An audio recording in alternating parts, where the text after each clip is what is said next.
Welcome to Leading People with me, Jerry Murray.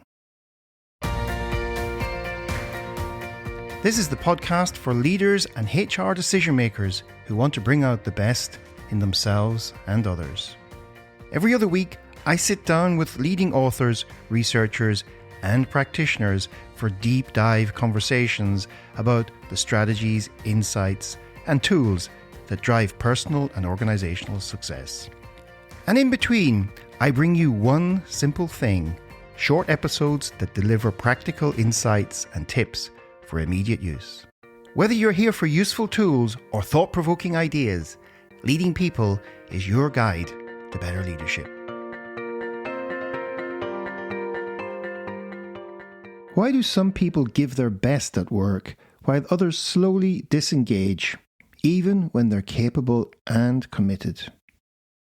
In this episode, we explore a powerful but often overlooked driver of performance, whether people feel that they truly matter, and how leaders shape the everyday culture that makes that possible. My guest is Zach Mercurio, researcher, speaker, and author of The Power of Mattering.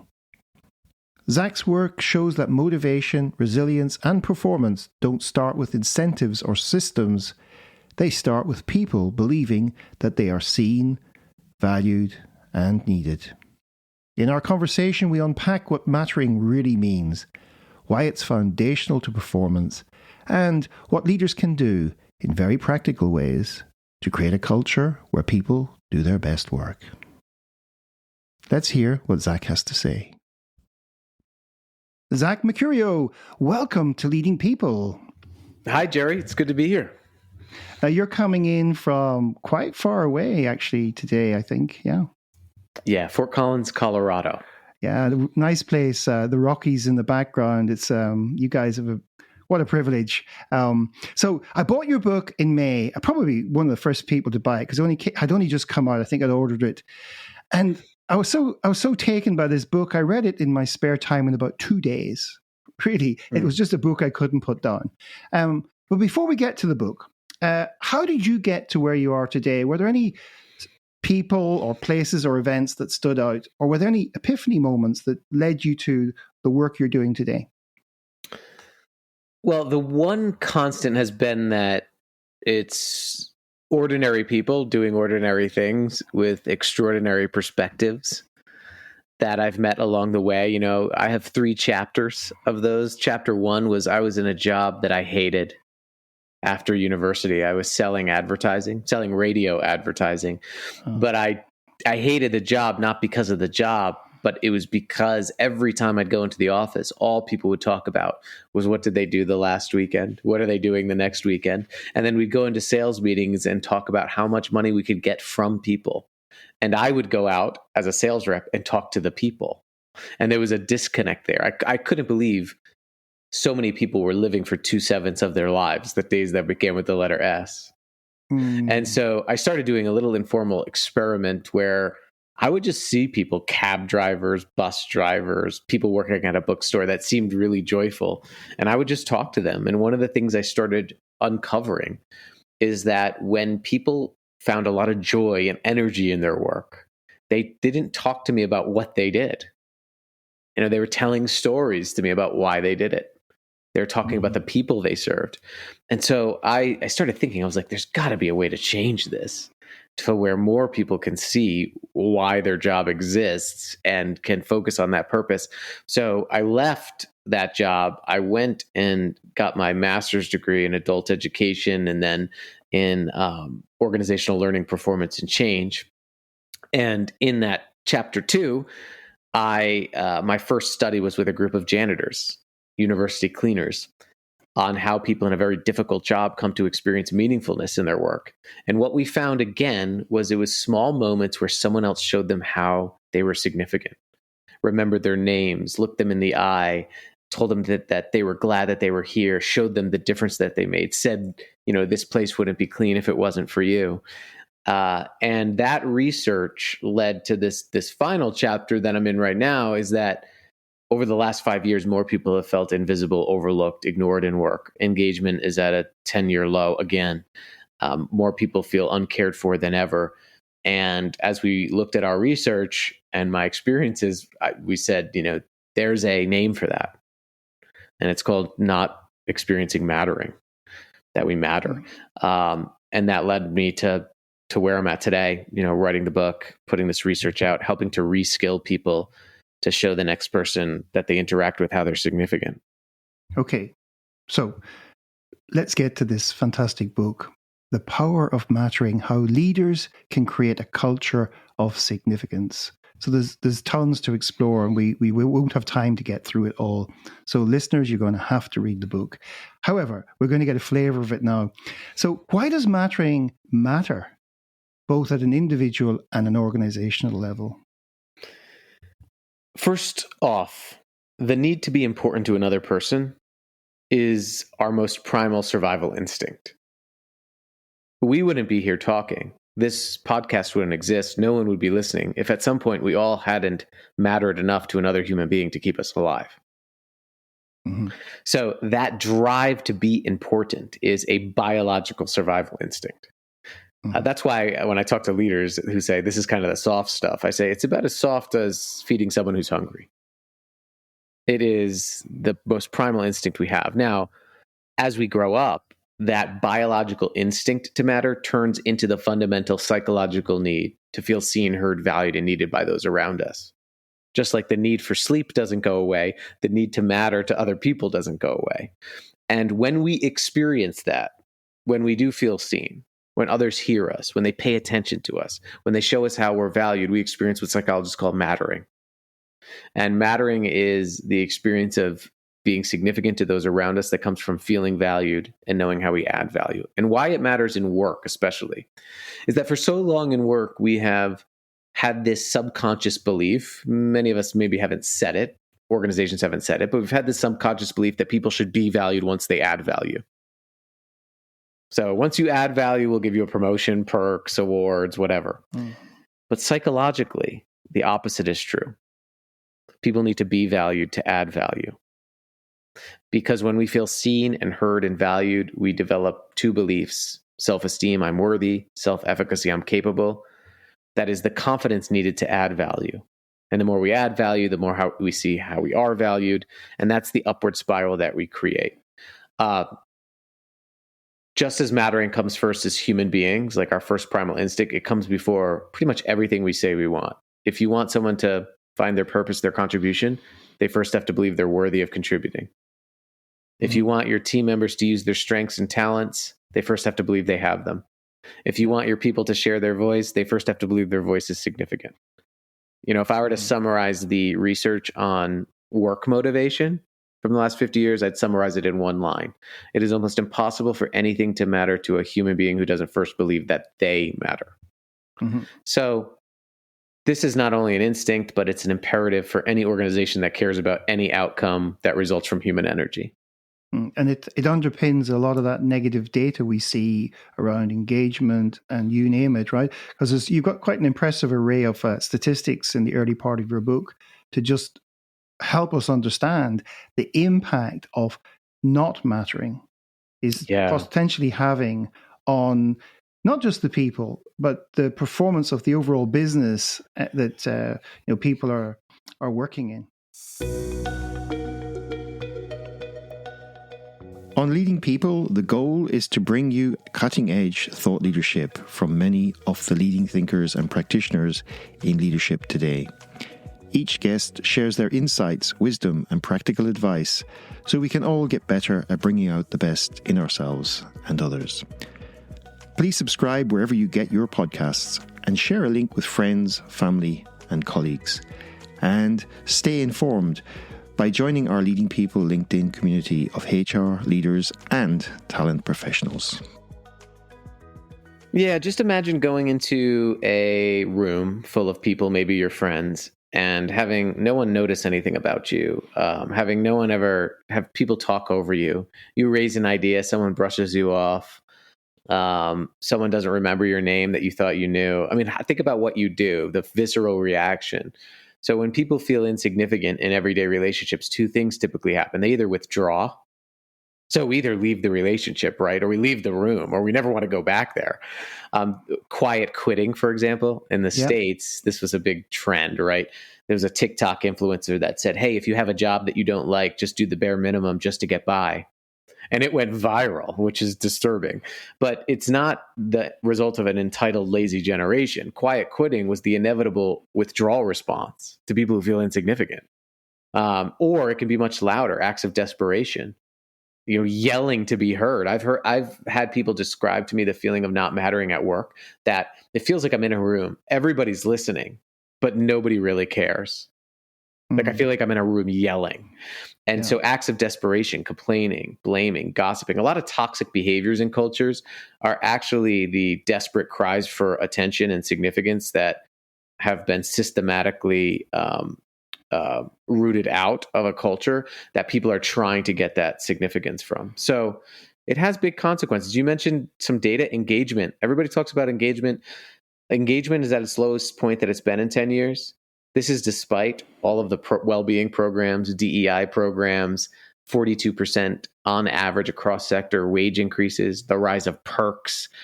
But nothing's moved the needle. And if you look at 2 data points, you'll see that just 39% of people in a sample of 15,000 strongly agreed that someone at work cared for them as a person. Just 30% of people strongly agreed that someone invested in their unique potential. So you can't solve that through a program or a perk. You can only solve that through a relationship. The solution is at the interactional level, which is where mattering happens. And so, a lot of the things we're seeing are just manifestations of this mattering deficit in everyday relationships. I've been looking at engagement numbers since the mid 2000s, and honestly, that 15 to 18% of the truly, the really engaged, that hasn't moved much. And the bottom end, you get some fluctuation in the middle. Kind of sometimes I wondered whether, because a lot of the original research came from the studies that Gallup did, but I often wondered whether the measurement system needed to change because if you keep measuring something over and over again, it keeps coming out the same, even though people are doing things in organizations. However, perhaps it's not the measurement system or scales. It really is the fundamental stuff that's going on a day-to-day basis between individuals and the relationships they have or don't have with each other. There was an interesting finding in 2024. WorkHuman did a study and found that 30% of their respondents self-reported in a self-report survey that they felt quote unquote invisible or flat out ignored at work every day. The American Psychological Association does some great research and finds that on average, about 65% of people feel underappreciated in work. American Psychiatric Association found that almost 8 out of 10 people feel lonely at work. Right. And actually, this is despite the fact that we're more connected than ever. So right now, it's the work day here as we're recording. 38 million people are sending messages back and forth on Slack right now. The average adult sends 30 to 40 text-based messages to peers. We're on more platforms, Teams, Zoom than ever, but we're more lonely than ever. And why is that? Well, it's not the quantity of interactions that matters, it's the quality. Yeah, because a lot of that's transactional. Exactly. It isn't necessarily relationship driven. It's really and even then that can become very, what would be the word? I mean, it's just empty in a way. It's just like stuff flying back and forth between people on a daily basis. So, let's now start to unpack a few of the distinctions you make in the book. And by the way, for those who may not feel they've got enough time to read the full book, the Harvard Business Review article is equally riveting. So if you want the shorter version, maybe you can get a look at that. Yeah, if people leave a review that says this could have been an article for the book, this is the article. So this is the article. Yes, right. Okay. Okay. So let's get into this. This is a very, I think, before we can get into the whole mattering thing, there's probably people out there rolling their eyes going, oh my God, the guys are talking about mattering and that, and you should see where I work daily. However, this distinction about belonging and mattering, because you'll hear people saying, but you belong, we feel that you belong to our group, etc. What is the distinction you make between belonging and mattering? I think it's quite an important one. Okay, can I just address your little quip before that, though? Because you're like, there's someone listening that's, this mattering stuff. if you're listening to this, raise your hand if you'd prefer to feel insignificant at work. Yeah, right? That's a great question. None of you, nobody here, even the person who's listening that's like, oh, this mattering stuff is like, hey, I'd prefer to feel unimportant. I'm a baby boomer, a Gen Xer. So I'd prefer to feel unseen. It's only those Gen Zers that want to feel the fluffy things like seen, heard, valued, right? It's ridiculous. The need to be significant, we all have it. It's everywhere. So let's just call it what it is, a basic need that you have, even if you don't want to admit that you have it. But the second thing I would say is I think it's really important to distinguish belonging and inclusion from mattering, because we've talked a lot about belonging. I'll use a sports example, right? Belonging is being picked for the team. It's feeling like you're part of and connected to a group. Inclusion is being able to take an equitable role in the group. It's being asked to play in the game and able to play in the game. And then mattering is feeling that the team wouldn't be complete without you. Mattering is feeling significant to individuals in that group. The reason why this is important is because I can feel that I belong in a group. I could feel like I am welcomed, I'm accepted. I did a great onboarding program. I'm represented in the group. I can feel that I'm included in the group. I can take an equitable role. I see myself in the group, but have no one notice that I may be a caretaker for a parent who's in the hospital, or have no one be able to name my unique gifts relative to anybody else in the group, or have never had any leader show me exactly how my unique inputs make a unique difference. So I can feel that I belong. I can feel that I'm included and feel utterly insignificant. It's like that. It's like when I talked to a friend recently who moved abroad. I asked her how it was going. And she said, oh, it's going really well. I'm in this like after work soccer club. I know it's football over there, but soccer club. We do, I'm invited to all these conversations. I get invited to parties. It's great. But I feel absolutely invisible. Mm-hmm. That is the experience of not mattering. And that is what's happening. And the difference between belonging, inclusion, and mattering is mattering happens through interpersonal interactions. Mm-hmm. So you can't actually provide a symbol of mattering. You have to experience mattering through interactions.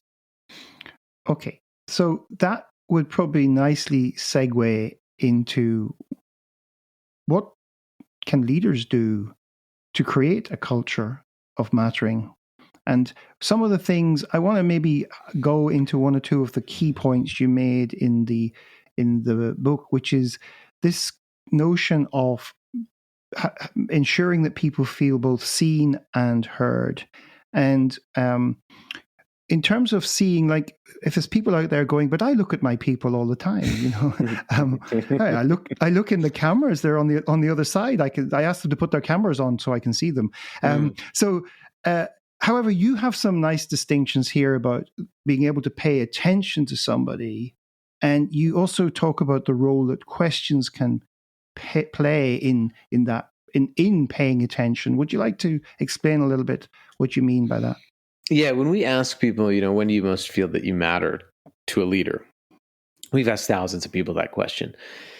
One of the things that they talk about is feeling noticed. Now, feeling noticed is different than feeling known, right? Like you can know your best friend, but not notice that they're suffering. You can know your team very well, but not notice that one of them is a little less energized than they used to be on a project, or is feeling left out of discussions, or all of a sudden seems like they're a little bit more distant, right? Noticing is the deliberate act of paying attention to the details, the ebbs and flows of someone's life and work, and offering them an action that shows them that you're paying attention. And the other side of noticing is hearing somebody, which results from actually listening for deeper meaning in what you're uncovering as you're noticing. But the first part of being a noticer is being someone who pays attention and observes and actually seeks the data so they can notice people. And one of the ways to do that, one of the lowest barrier ways to do that, is to simply learn the skill of asking better questions. We tend to ask really poor questions of each other. Like, for example, I have a 8-year-old and a 10-year-old. I travel a lot. I got a lot of things going on. If someone asks me, hey, how are you? my brain can't compute the last like 10 hours of living a complex life. So I just say, good, you. Right? It doesn't help anybody. It doesn't give that person data to notice me. It doesn't help me feel seen. But if somebody asks me, hey, what is your attention today? What have you been thinking about most today? I had a great question. Somebody asked me, it was a networking call. It happened a couple of days ago. And he asked me, what were you working on 5 minutes before we connected? And I thought that was so great. And why was it great? Because I could answer it. And so there are 3 qualities of good questions. I mean, one is they should be clear. Like a clear question has an object and a time frame. So what has your attention? That's the object. Today, that's the time frame. What have you been working on? The object. 5 minutes before we talked, the time frame. We can answer that question. They should be open, not closed. So how'd the meeting go? Did the meeting go well? Right? Instead of one that someone can answer with a yes or no or good or not good answer, what was the most interesting thing you learned at the meeting that I should know? Right? That's an open question. And then this one's sneaky, and it's asking more exploratory questions than you do evaluative questions. I have a 10-year-old who does play competitive soccer. If he comes home from practice and I say, did you hustle at practice? Do you think he's going to be like, nope, I didn't, right? An evaluative question is any question in which we're in the position to judge the quality of someone's response. We do this all the time at work. I see leaders do this all the time. What's the status on that? What's going on with that project? Are you going to get that done by next Friday? What are we looking at in terms of the forecast for this quarter? Anytime you ask someone an evaluative question, you will get a self-defensive protective answer. You won't get the full data. So instead, ask more exploratory questions, like, my kid's example, like coming home from practice. Instead of "Did you hustle?" What's an effort you were proud of? Instead of "Hey, you going to get that done by next Friday?" Any log jams that are getting in the way of getting this project done? Anything I can help with? When you ask exploratory questions, you give that person the power. So make sure your questions are clear, open, and exploratory. And please don't open meetings by saying, "How's everybody doing? Good." Well, a lot of people answer that question for because remember, there's people in the back and nobody's going to say not good, or I hope everybody's doing well. Like great leaders go beyond the greetings. They ask questions that people can actually answer. And I will say this, and you mentioned this earlier about the digital communications being transactional. A great test for everyone listening, if you're a leader, is to think about if you called your direct report out of the blue right now, what do you think their first reaction would be? And if you think it would be fear or anxiety or terror, you have a problem. And the problem is not that you're a bad leader. The problem is that just signals that too many of your interactions are transactional. You ask things from people instead of asking what you can do for people and asking people how they're doing. And so think about the interactions you have, the meetings you have. Where can you add in some questions that actually understand how the person is beyond the greetings, so you can get that data to actually see them? Yeah. I mean, a lot of questions, this is quite an important distinction. It's particularly an important distinction when there's any matter of conflict that might be arising, is that we tend to have presuppositions built into most of our questions, like some of the examples you gave. And those presuppositions, the classic one, of course, is the lawyer with the leading question. You would admit that you were there, weren't you? Or there or thereabouts when the crime took place, which rather than an open questions, where were you at 11 o'clock that night?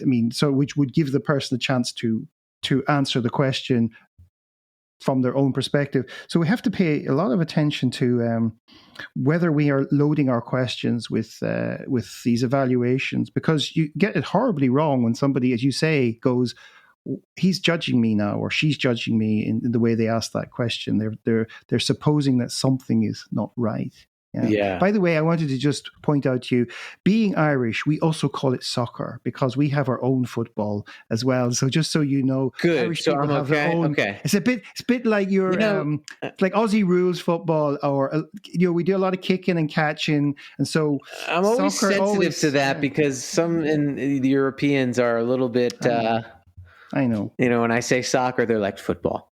No, I know. They look at you, and I'm actually a soccer dad because I only have girls, but particularly my youngest girl, who's currently 17, she's like she's playing virtually every weekend and training 2 nights a week and playing same thing. The senior ladies team and doing quite well at it. Yeah. And I never thought I'd ever end up in a football field without. I thought maybe if I didn't have boys, I wouldn't. But it's really enjoyable. However, it is. I actually, what's really enjoyable about it is this year I've noticed the kids. The connection between the kids has been. They got a new coach, and the connection between the kids. They're kids. They're late teenagers and early 20-year-olds. The bonding is something special. And what's happening is they tell me that they enjoy each other's company more. They're hanging out more together. They're not just playing football together. They're really feeling part of something.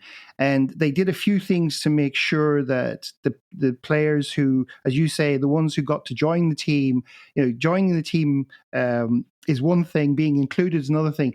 But they've actually made it so that everybody feels that they matter, that their contribution, they know which position they can play in, etc. So actually, it's a pretty good example of what you described earlier about just belonging and being included.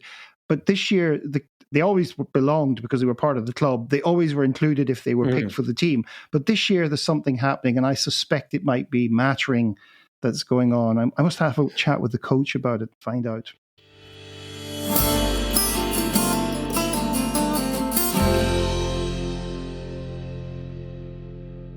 You're listening to Leading People with me, Jerry Murray. My guest today is Zach Mercurio, author of The Power of Mattering. Coming up, the small leadership behaviours that signal to people that they matter, and why those moments have such a powerful impact on performance. This is an interesting parallel because when you look at studies on attributes of sports coaches that are highly successful, you will see that they are very good at understanding the player, but understanding the person before the player. They do that deep work because, one of the things that we know is that you can't lead someone you don't understand. Yeah. And understanding takes time. You can care about your people from afar, but to care for anything, whether it's a pet or a houseplant, you have to deeply understand it. And understanding takes time and attention. And I will say one of the things that that you can't just do is just ask these questions and just start asking better questions. You actually have to pay attention. And one of the things we find is that great leaders actually note down what they observe. So there's 3 behaviors of being a great noticer. One, observing. So part of that is asking really good questions that get you to understand the data of the people that you lead. The second is writing it down. Noting, retraining our mind to pay attention. Gloria Marx, an American psychologist, found that about 10 years ago, our attention span on any one thing was about 2.5 minutes. But then she repeated the survey and this experiments 10 years later. And 2 years ago, it was about 47 seconds. So think about what that does for the person in front of us. So we have to retrain our mind to pay attention and write it down. And then the last thing is that people share back what they observe. I remember when we talked last week that you were frustrated about that meeting. Is that right? I remembered that you mentioned that you were having trouble with that piece of equipment in the distribution center that I promised we'd get fixed. Did we get that fixed for you? And it's closing that loop between asking the question, noting down what you want to remember, and sharing back what you observe that actually creates that loop of noticing, of the act of paying attention.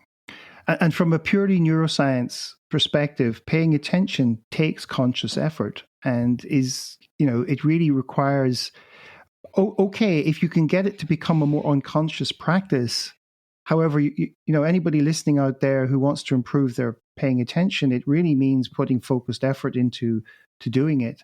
Maybe this is why friends who know each other well don't notice things about each other, because they're operating a lot at an unconscious level, because it's just your mate that you're going, how many times did you meet him at the bar or wherever the social occasion is, so you just fit back into that mold. I'm wondering if you've uncovered anything about that in your research. Yeah, that's such a brilliant point. One of the things that happens is we think we're better at this stuff than we are. Really, anytime you call something soft or simple, we're susceptible to an overconfidence bias. It's not Dunning-Kruger again. Right. Yeah. We think we're better. Yeah, we think we're better than we are. That's what's happened with soft skills over the last 50 years, of which these have been lumped into. But I will say that there's been experiments done where psychologists will have a stranger give someone directions, and then they will monitor the nonverbal and verbal interest that the person gives the stranger. And then they'll have their spouse or partner, significant other, give them directions, and they measure the amount of interest and verbal interest and nonverbal interest. And you're smiling because you probably know that every time the person they're closest to, they actually notice the least and they express the less interest in. It's called our closeness communication bias. This is especially important at work because we see people in the same context day in and day out. It's one of the only places where that happens so consistently. And so we may think we know people. And then what happens is our meetings all start the same way. Our one-on-ones go the same way. We go into automatic attention, which is helpful for brushing your teeth without thinking about it, unhelpful for social relationships. And so, as what you said, you have to, one of the best ways to get out of this, what's called automaticity, which is our just natural way of going through things, is to have articulated intention. It's why pilots have a checklist every day, even though they've done it every day. They have a checklist they have to go through. It's why surgeons have a checklist they have to go through, because the stakes are too high for intuition alone, right? I think the same is true when we're leading people who spend 1/3 of their one waking life in the place we're responsible for. Like, we have to have the articulated attention. I'm going to ask a curiosity-based question in this conversation. I'm going to hear and note what this person says and loop back on it. And that articulated intention is really important. And that probably nicely leads us into the other side of questions, and that is listening. And you make this beautiful distinction that there's quite a difference between, what's been popularized. Who was it? Carl Rogers or somebody? Active listening, right? And yeah, you kind of go, well, okay, but do people feel heard? Tell us about that. Yeah, I mean, the origins of Carl Rogers' active listening is often overlooked. So the origins were that the U.S. Air Force was having a lot of problems with Air Force gunners, people on the tails of airplanes, going back into civilian life. So you go from this like really high octane position where your life is in danger, and you go back to civilian life and you're sitting with people at a high school football game. And they were having a lot of behavioral problems, a lot of depression, a lot of rage, and they couldn't figure out why. And Carl Rogers went and interviewed all of them. But what he just said was he goes, just tell me about your anger. Tell me what it's like to be angry. And he just sat there and he just listened. And what he found was that they were angry because of this hidden resentment of civilians. They would say things like, I just can't believe everybody's living their normal life, and I have had this experience. But the Air Force never knew that because they were trying to treat them. They were trying to fix them. And so he called this listening for total meaning, trying to get to the meaning and the feelings beyond the words, which is an art and takes a lot of practice. But what that has turned into, active listening, this special kind of listening, has turned into active listening courses. Now, I don't know if you're like me, I can tell when someone's gone to an active listening course, right? Because they're like, yep, Let me say, what I heard you said was, right? You can do, and Carl Rogers says this, you can do all of the acts of listening. You can do all of the physical acts, but the person across from you can still feel utterly unheard. Some people who go on those courses also learn to be just what I'm doing now, actively interrupting. Yeah. But the feeling of being misunderstood. For example, if someone comes from a meeting and you say, how did the meeting go? And that person goes, oh, it was okay. And then someone comes from a meeting, same person, you said, how did the meeting go? And they say, oh, it was okay. That there's two different messages, right? There's the words being spoken, and then there's how the words are being spoken and the meaning and feeling behind the words. The person who helped someone feel heard was the first person who comes off, you could probably get away with saying, oh, okay, that's good. The second person, if you were to say, oh, okay, that's good, thanks for telling me, that person walks away having that inner feeling of it was okay. Feel utterly unheard, the feeling, the meaning behind the words. So what someone who listens for total meaning does to help someone feel heard is, in that scenario, they would say, I would recommend they say, hey, I'm sensing you're frustrated. Is that right? And then that opens the door to the inner world, the voice beneath the words that are spoken. And so listening for total meaning, acknowledging feelings.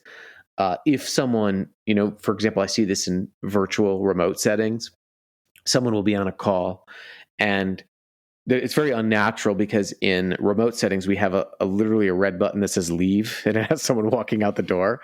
But if someone's frustrated on a call or angry on a call and you sense that, it's unnatural because now with remote work, we can just click leave and I don't have to think about that person until next week.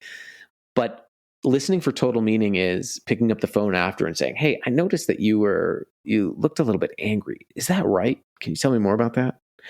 And that opens the door, right? And that takes skill. I got myself in a situation, must be 10, 12 years ago, where I was asked to do one of these team events, and I got this very lengthy shopping list from the boss about all the things that were wrong. And I hit upon a way of doing a listening exercise by actually getting people first to identify their values around work. Because there's a lot of meaning in values. And I gave them a list of 50. And then I said, pick 10 that matter to you, And then I got them to try and pick another 10. And I said, okay, let's just get 3 that, if you didn't have them, it wouldn't be worth going to work. And then the exercise was, now you explain to your colleague who is not allowed to interrupt you in any way, shape, or form. They're not even allowed to take notes. They literally have to give you their total attention. And you just explain each value and why it matters to you.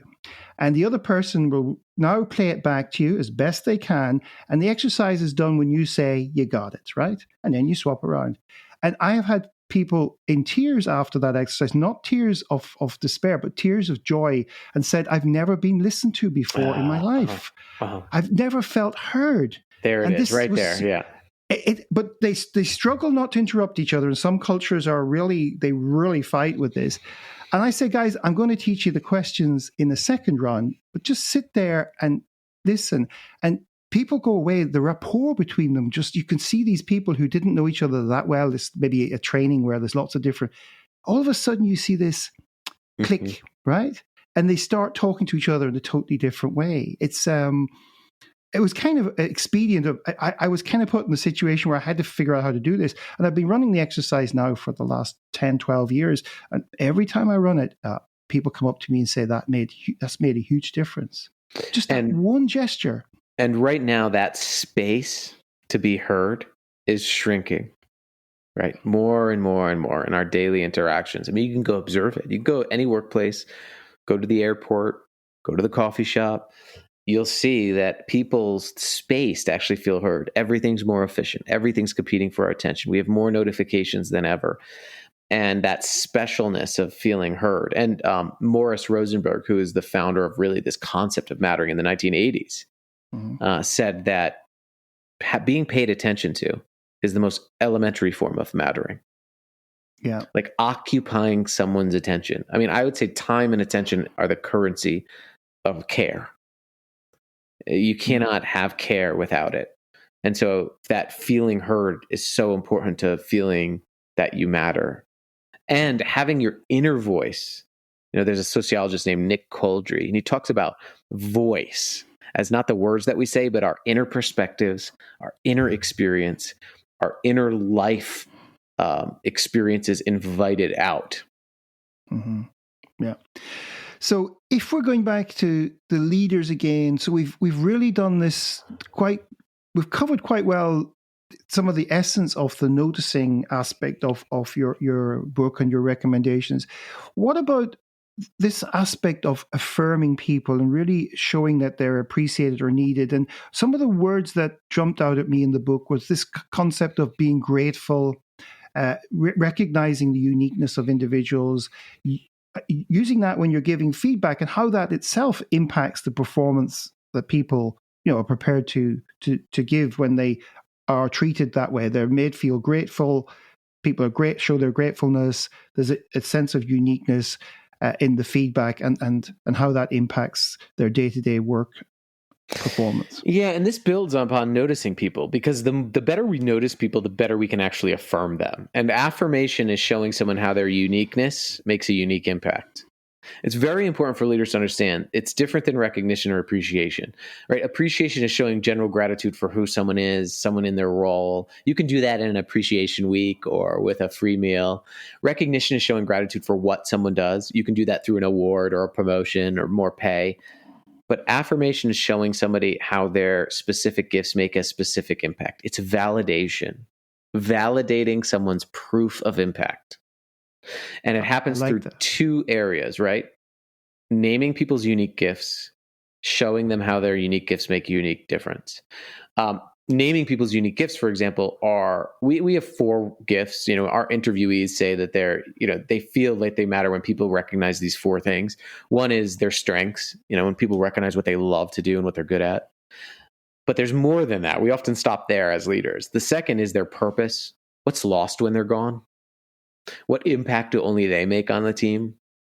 The third is their perspective. How do only they see the work and the team and the world? And then their wisdom. What's something only they can teach us because of their own life and career experience? And when those things are named by leaders, it's very powerful. Because I had a coach who once told me, Zach, you can't read the label when you're inside the jar. So one of the things that is powerful about leaders and powerful about mattering in general is mattering is usually determined on what are called reflected appraisals, what someone reflects back to us that we may not see in ourselves. And so this plays into when you're giving gratitude for somebody or you're saying thank you or good job. Leaders who tend to cultivate mattering go beyond good job, go beyond thank you. And they show people the difference they make and exactly how they make it. There are 4 major components to meaningful gratitude. Anytime anybody listening says thank you or good job, describe the setting, like when and where did what you're thanking them for happen. Then, so for example, at the beginning of before this podcast interview, Jerry, right? You were there. I'm not just saying thank you at 1:00 every day. The second is name the behavior. So what did the person actually do that was unique and interesting? So at the beginning of this podcast interview, Jerry, when you made the connection between your trip to Colorado and where I live, right? So Jerry made the connection. That's clear. The third is describe the unique gifts that the person had. Well, you were intentional about how you made that link, right? You remembered where I lived based on my bio, and you connected back to your experience there. And so you're intentional and thoughtful. And then finally, what's the impact that it had? So describe the person's impact. Well, how did it impact you or someone else? Well, it's always nice to have that rapport before you go into a podcast interview, so the conversation flows easier. And if just one person takes away something that was brought out because of that rapport today to improve someone else's life, that's because of you, Jerry. So thank you. Right. So I just got top marks, ladies and gentlemen out there. I'm feeling really good about myself now. But it's much different. Giving me.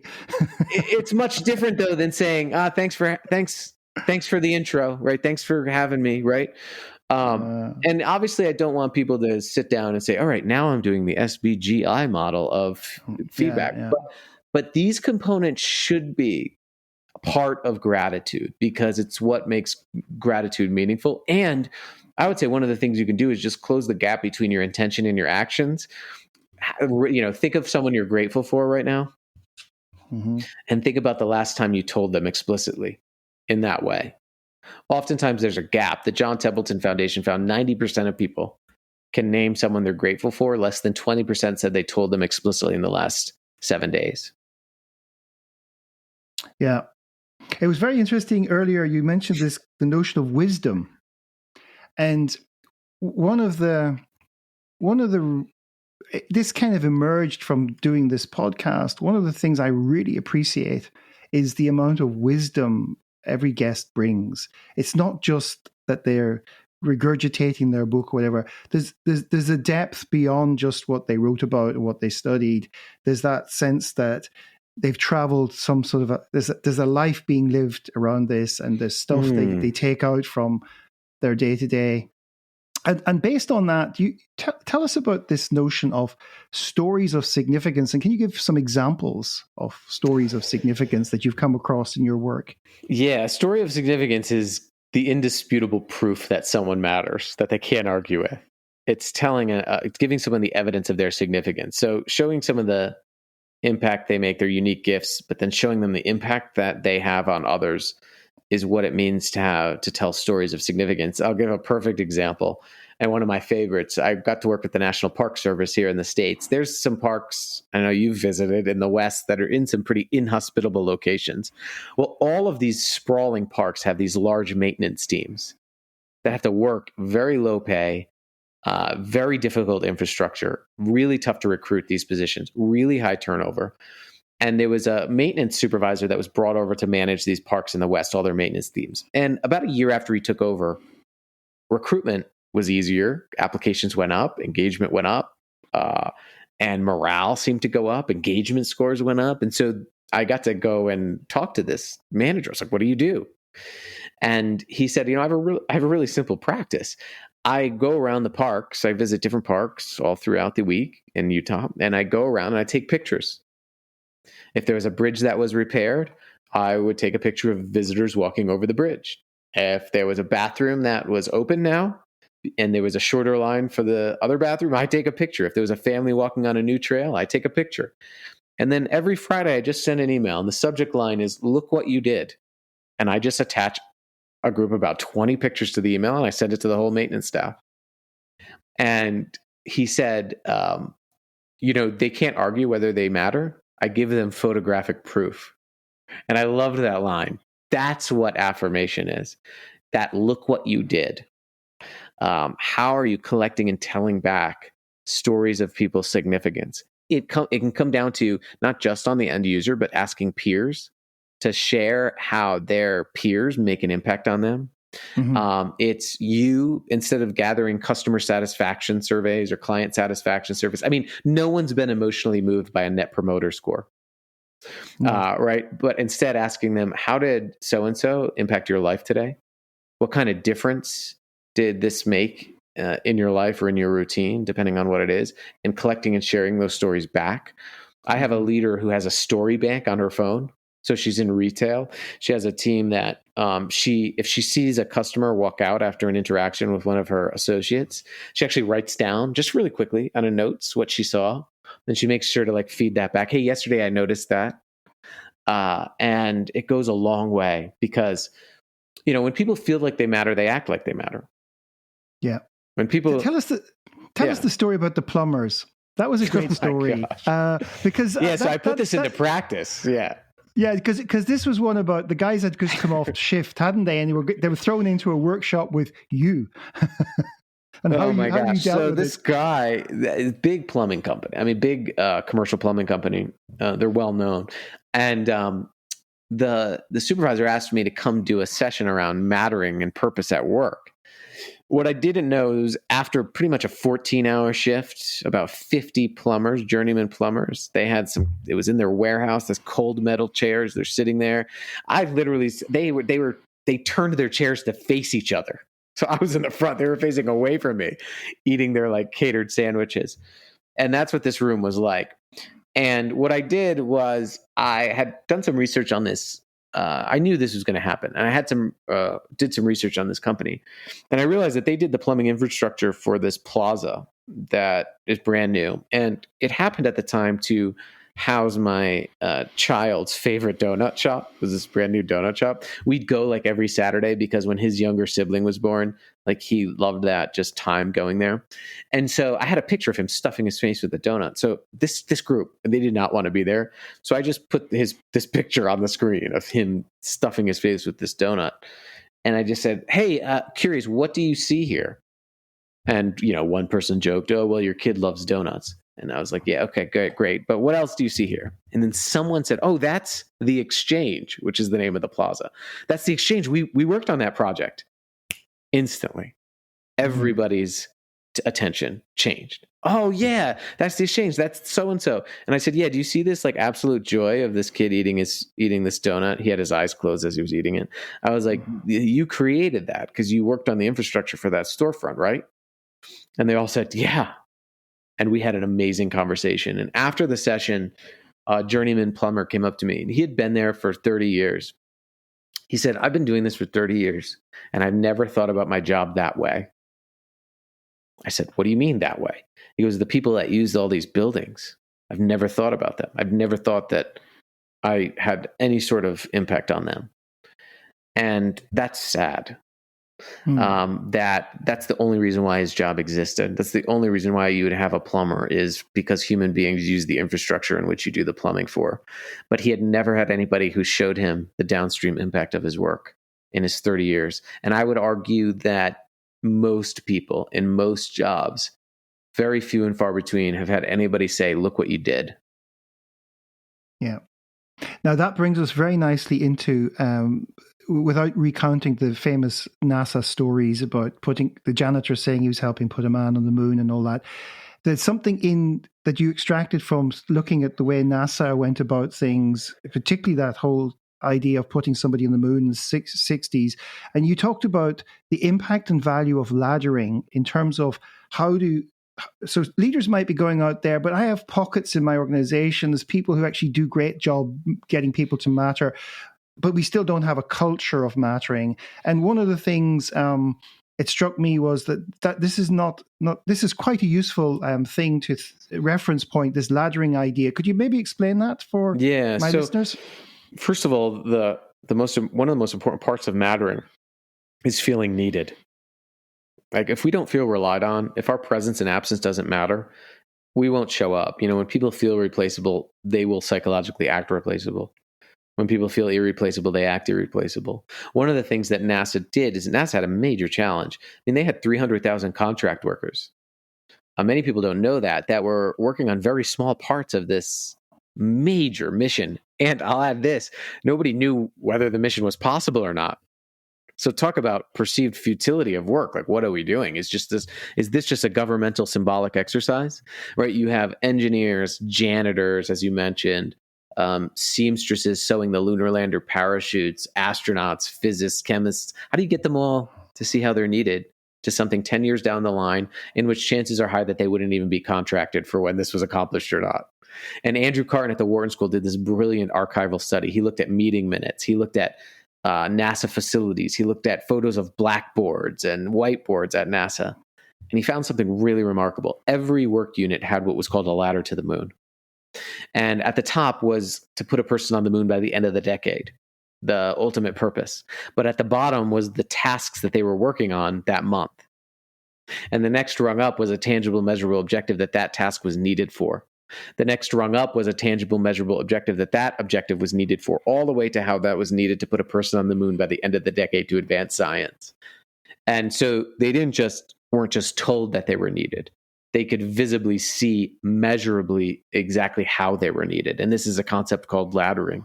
So if you think about this, can everybody in every area of your organization see their ladder measurably? See the, one of the 5 words that I say every leader should be able to tell their people is, if it wasn't for you, and show them exactly how they and their inputs are measurably needed for something bigger. And that's why I think that with all of this, like, it's easy to tell people that they matter. It takes skill and practice and habits to show them exactly how they matter. And that's the distinction, I think, between good leaders and great leaders. So skill, practice, and habits, which comes from actually practice.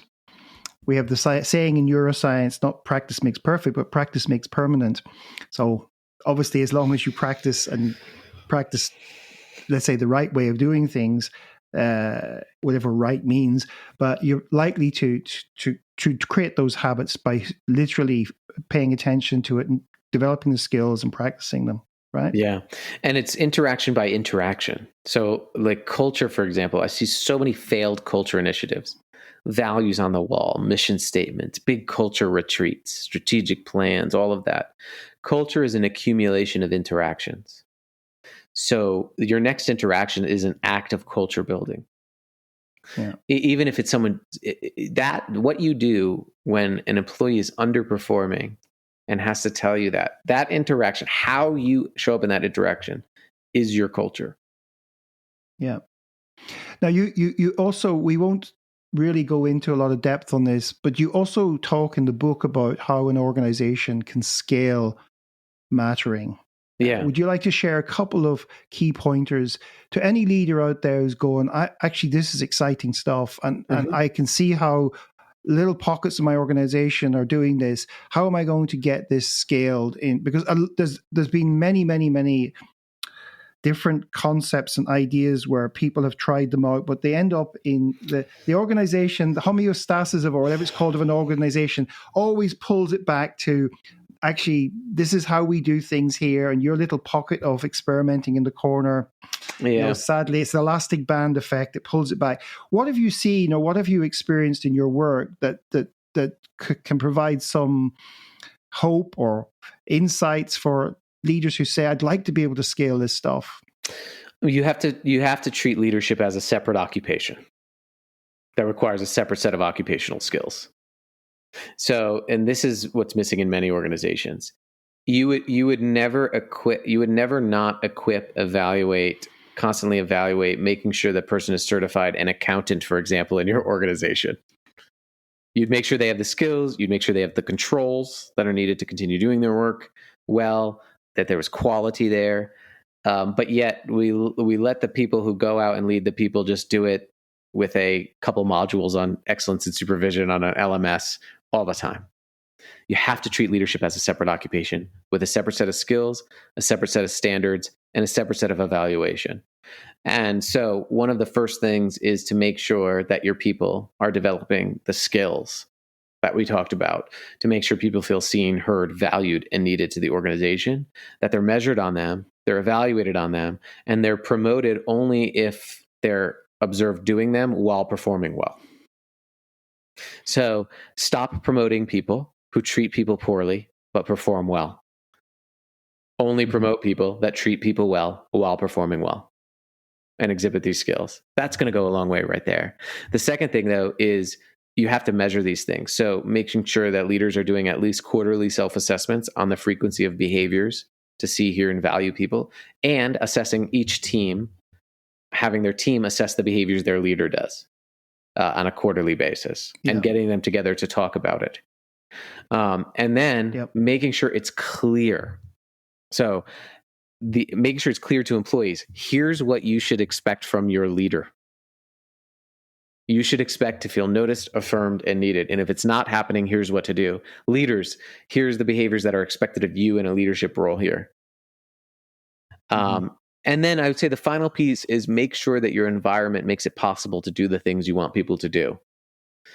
I see this often. You send somebody to a session and they learn about doing meaningful check-ins, but then you throw a manager out on a distribution center floor with a GPS tracker on their scan gun to track their everyday work, or you load them up with meetings or administrative tasks so they have no time to check in. There's nothing more frustrated than knowing what we should do as a leader and being in an environment that makes it impossible for us to do it. So anytime you're going to unveil anything or give people a new skill or invest in evaluating a new skill, you have to make sure the environment makes it possible for them to do it. Mm-hmm. Yeah, those are incredibly important. And those three great insights there. Actually, we have something we call the Leadership Impact Survey, and there's actually a lot of what you've written about. We developed it many years ago. I'm going to take another look at it. An awful lot of what you have written about in the book is reflected in the survey, and it's deliberately 180 degrees because a lot of smart managers can manage upwards. And their manager's going to be exercising confirmation bias. They put the person in the job, so they're going to say, well, give them a break. Peer group doesn't actually have the same experience. So actually asking the people who get led or managed what it's like to be managed by this person is going to serve you very, very well out there, because it's not trying to catch the manager out. It's trying to help them see their blind spots reflected back from the people who have to, experience them every day. But also it gives an opportunity to the people to feel that if action starts to take place, that what their opinion actually matters, right? So if they can influence the way their leader leads. And I think it actually helps the leader feel that they matter. Because the more as a leader you have an opportunity to invest in people, show them how they matter, the more you actually see how you matter beyond just producing results from your team, that you're actually responsible for the people and how they feel in producing those results. And, one of the groups that we did this with, I remember a woman who was a senior leader, and we had all of them think about these behaviors that they would commit to. And this is a high performance organization. And she said that this has given me permission to be human again. Wow. So when an organization gives a leader the permission and the skills and the expectations to do things like see someone, hear someone, affirm someone's gifts, show them the impact that they make, remind them how they need it, that is performance. It can give leaders the permission to be human again in often systems that reduce them to their output. Okay.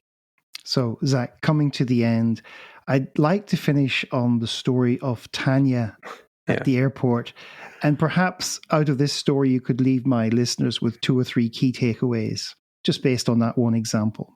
Yeah. So as I was finishing my book, I got asked to go down and observe this really high-performing unit of a global cleanliness team for an airline. So these are people that go on your planes as you're disembarking, and they clean the planes. If you notice what happens when people come on the planes to clean, most people just brush by them. So I got to go down and actually clean with them. One of the things I noticed is that when I put on that vest, I became invisible. People just brushed by me. I was on the planes. That's every single day. But I wanted to know why this cleanliness team had the highest audit scores and highest turnaround times in the whole airline. And the first person I met was this woman named Tanya. And she was the cleanliness support coordinator for the airline. Now, what's important for you to know is that she is not the direct supervisor of the cleaning crew. The cleaning crew is a contracted crew whose supervisor is remote, absent. But what I noticed is Tanya, the first thing that happens, Tanya went up to the ticketing agent to get me my pass to go through security. She started giving me this bio about how long the ticketing agent's been there. She complimented her on her smile. And it was just amazing. That person just lit up. Then we go through TSA, and she's asking TSA agents about someone just bought a new house, asking him about the house, asking them about their kids, holding up the line behind us.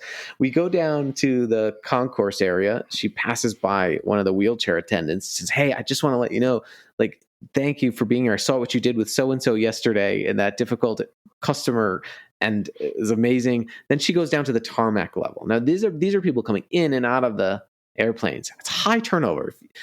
If you want to look at what this looks like, you go down into this area, there's a countdown. So a plane gets to the gate and it counts down. And then you have to go on that plane and get a specific audit score of how clean the airplane is. It's high pressure. But she stops and she sees this guy who's sitting on break on his phone. Now, this guy was from Ghana, Africa, and he was working to send money home to his daughter. And she said to him, "Hey, can you just show me a picture of your daughter? I want to remember why I'm here today." And then she went back into the break room and she told each of them what she appreciated about each of them. Woman got up, hugged her, said, "I just want to let you know you make a real difference for me." And then she goes right up to the airplane, audits, has these great conversations about things they need to fix. No emotion, no anger amongst people trying to get these performance results. She's the highest performance in the airline. She wasn't these people's supervisor, right? But what she did is she made the choice to lead them. She wasn't their leader. She made the choice to lead. And it happened in everyday interactions. And what she told me is she said, "Zach, my job is relationships. Everything else follows." Mm-hmm. Everything else follows.